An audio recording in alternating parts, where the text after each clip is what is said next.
अगर आप रनिंग करते हो और रनिंग करते वक्त आपके पेट में दर्द होता है, आपके सीने में दर्द होता है या फिर आपके पैर में दर्द होता है, तो इस वीडियो को पूरा एंड तक जरूर देखिएगा, क्योंकि आज की इस वीडियो में मैं आपको कुछ ऐसे टिप्स के बारे में बताऊंगा जिससे आपकी ये समस्या पूरी तरीके से दूर हो जाएगी और साथ ही साथ आपकी रनिंग और भी ज्यादा बेहतर हो जाने वाली है। तो हम लोग सबसे पहले बात करते हैं कि रनिंग करते वक्त आपके सीने और पेट में दर्द क्यों होता है, आखिर इसके पीछे का कारण क्या है। क्योंकि जब तक हम लोगों को किसी प्रॉब्लम के एक्चुअल रीजन के बारे में पता नहीं होगा तब तक हम उस प्रॉब्लम को कभी भी सॉल्व कर ही नहीं सकते। तो देखिए, रनिंग करते वक्त जब आपके सीने और पेट में दर्द होती है तो इसके सिर्फ दो ही कारण हैं। सबसे पहला, आपके पेट में गैस होता है और जब आप रनिंग करते हो तो उस गैस में प्रेशर पड़ती है और जिसके वजह से आपके सीने में दर्द होने लगती है, आपके पेट में दर्द होने लगता है। और दूसरा कारण जो है वो है कि आप गलत तरीके से सांस लेते हो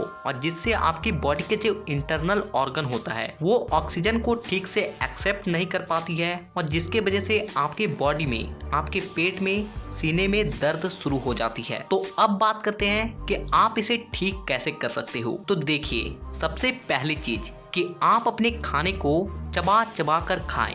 आप अगर एक बाइट लेते हो खाने का तो उसे 32 बार चबाएं और फिर अपने पेट के अंदर लें। और ऐसा इसलिए क्योंकि आयुर्वेदिक के अनुसार अगर आप अपने खाने को 32 बार चबाते हो तो वह 60% तक आपके मुंह में ही पच जाती है और बाकी का 40% आपका बॉडी इजीली पचा लेता है। और अगर आपके खाने सही से पचेंगे तो इससे आपको सही एनर्जी भी मिलेगी और साथ ही साथ आपके पेट में गैस नहीं होगा। और अगर आपके पेट में गैस नहीं होता है तो इससे आपकी बहुत सारी समस्याएं दूर हो जाएगी। सबसे पहली तो आप रनिंग के वक्त जो आपके पेट में दर्द होता है, सीने में दर्द होता है, ये कभी भी नहीं होगी। और एक चीज जो कि आपको ध्यान रखना है कि आपको कभी भी खाते वक्त पानी नहीं पीना है, क्योंकि अगर आप ऐसा करते हो तो आपके भोजन में जो लार होती है वो पानी से मिलने की वजह से बहुत ज्यादा पतली हो जाती है और जिसके वजह से आपके खाने को पचाने में उसे बहुत ज्यादा तकलीफ होती है और आपका खाना सही से नहीं पचता है। इसीलिए कभी भी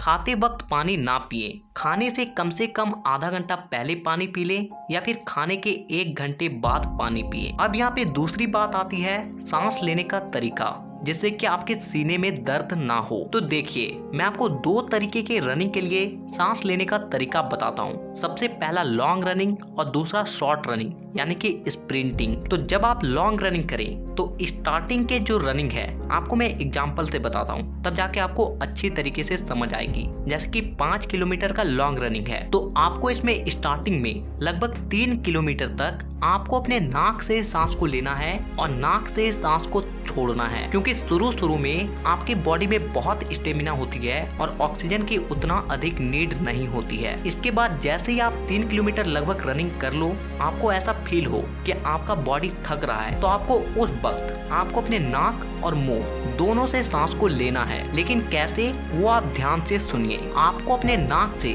70% सांस को लेना है और 70% सांस को छोड़ना है और बाकी के 30% जो बचे हैं वो आपको अपने मुंह से लेना है और मुंह से छोड़ना है। मतलब आपको अपने मुंह से ज्यादा सांस नहीं लेना है, बल्कि आपका मुंह सिर्फ सपोर्ट के लिए होगा। तो ये बात हो गई लॉन्ग रनिंग की। अब बात करते हैं शॉर्ट रनिंग की। तो देखिए, आपको शॉर्ट रनिंग में किस तरीके से सांस लेनी है। तो आपको शॉर्ट रनिंग में आपको अपने नाक और मुंह दोनों से सांस को लेना है, लेकिन उस एंड वाले तरीके से, यानी कि आपको 70% अपने नाक से सांस लेना है और 30% अपने मुंह से सांस लेना है और उसी तरीके से आपको अपने नाक और मुंह से सांस को छोड़ना है। तो अगर आप इस तरीके से सांस लेते हो तो आपकी सांसें भी कभी नहीं फूलेगी और साथ ही साथ आपके सीने में, आपके पेट में कभी भी रनिंग करते वक्त दर्द नहीं होगा। और अगर आपका रनिंग करते वक्त बहुत अधिक सांसें फूलती है तो रनिंग से 20 मिनट पहले प्राणायाम जरूर कर लें। आप प्राणायाम में ओलोम विलोम कर सकते हो। इसे करने के लिए आपको सिंपल से कहीं पर भी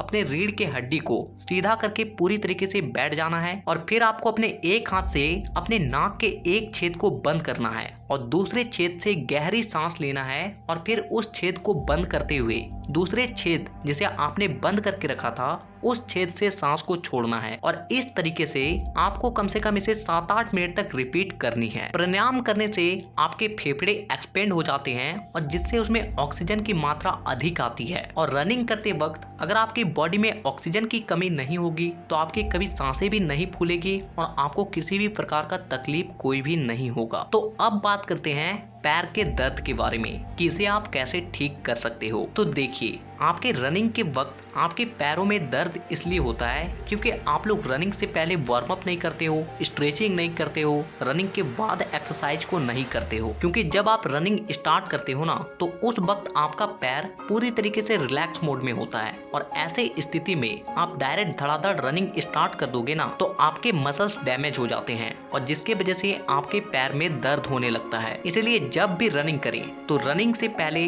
वार्म अप और स्ट्रेचिंग जरूर करें। आप इन एक्सरसाइज को कर सकते हो जो कि आपको स्क्रीन में दिखाया जा रहा है। और रनिंग के बाद और पहले आपको कौन कौन से एक्सरसाइज को करना चाहिए इसे बताकर मैं इस वीडियो को और ज्यादा लंबा नहीं करना चाहूंगा, क्योंकि इस टॉपिक पर मैंने पहले भी एक वीडियो बनाई है। अगर आपने अभी तक उस वीडियो को नहीं देखा है तो नीचे डिस्क्रिप्शन में लिंक है, आप चाहे तो वहाँ से उस वीडियो को एक बार जरूर देख लें। और अगर आपके पैरों में रनिंग के बाद बहुत ज्यादा दर्द रहता है तो आपको एक काम करनी है कि आपको किसी बर्तन में गर्म पानी लेनी है और उसमें थोड़ा सा नमक डाल के अपने पैर को उसमें 5 से 7 मिनट तक डुबोकर रखना है। और इसके अलावा आप तेल से मसाज भी कर सकते हो। तो अगर आप इन तरीकों को आजमाते हो तो आपको कभी भी इस तरह की समस्याओं का सामना नहीं करना पड़ेगा। तो नीचे कमेंट में ये जरूर बताएं कि आप नेक्स्ट वीडियो किस टॉपिक पर देखना चाहते हो और साथ ही इसी तरह के और भी वीडियोस को देखने के लिए चैनल को सब्सक्राइब करके बेल आइकन को दबाना बिल्कुल भी ना भूलें। तो वीडियो देखने के लिए दिल से धन्यवाद।